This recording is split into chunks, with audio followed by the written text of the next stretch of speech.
I'm going to show you how I removed my alternator from, this is a 2000 Dodge Caravan, 3.3 liter. What I did was I removed a bracket that was holding the top of the alternator, which sat right up in here, and it was 3 bolts, and 2 of them for the bracket and one at the top right at the very end here. That's the one that actually held the alternator in place. So I removed those 3.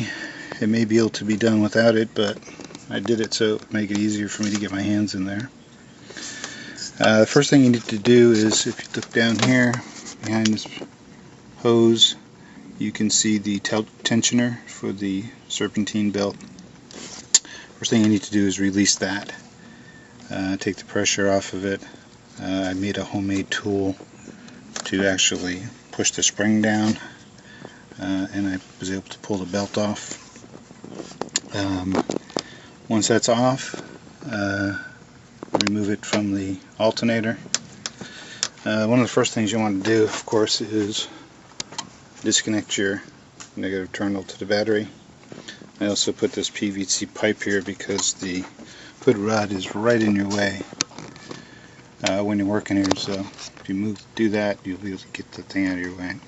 This hose here that came from up where it connects to underneath the windshield wiper assembly. Took that off, pushed that out of the way. I also removed the nut that was holding this AC line in. That gave me another few inches, and I removed some of these wiring harness brackets that little connectors that were on these pins that were kind of in the way also. So once you do that, at the very bottom here you get 3 bolts at the top and the one at the bottom, and the brilliant engineers decided that they would put a nut on the back of this one. So when you're taking this out, be careful that you don't drop the nut down into Never Never Land. Then you're going to have to be looking for that. Anyway, once that nut's in bolt comes out, you can wiggle the alternator back and forth, and wiggling it back and forth will free it up enough to where you can get to the rear of it once it's undone from the bracket. And this is a plug-in, and what you need to do is push on this and it will release it and pull it out. It's not easy.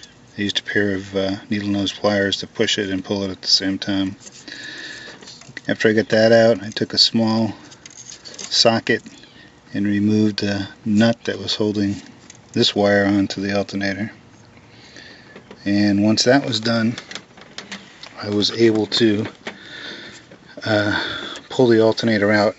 At first try, I tried to pull it out sideways the way it was mounted. Did not work. What I had to do is rotate it and grab it by the front pulley and kind of wiggle its way out until I get it out of there. You can get it out. It takes a little fooling around with. If you try to take it out sideways, you're not going to have any fun at all with that. So twist it, grab it by the front, and pull it out towards you. Also, if you notice, I don't know if you can see it or not, but if you can't, you now have access to your back 3 spark plugs. So if you want to change the spark plugs in the rear, now's a good time. The alternator's here on the ground, and like I said, when I was pulling it out, I grabbed it by this pulley, and you're going to have to kind of finagle it around, and you'll pull it right out of this hole, and it will come out. You're just going to have to mess with it. But that's the direction it needs to come out, this way, not sideways. And if you look in this box here, this is the total amount of stuff that came out. No big deal.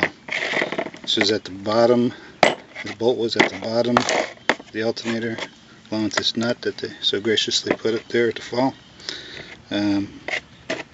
Also had these bolts were at the top, holding it in. These 2 came off the back of the alternator, or no, I'm sorry, these 2 came from the little brackets that were holding the AC pipe, and this one came off the back of the alternator. So not a whole lot of parts, just getting to them is the main thing. I'll try to do another one showing it going back in.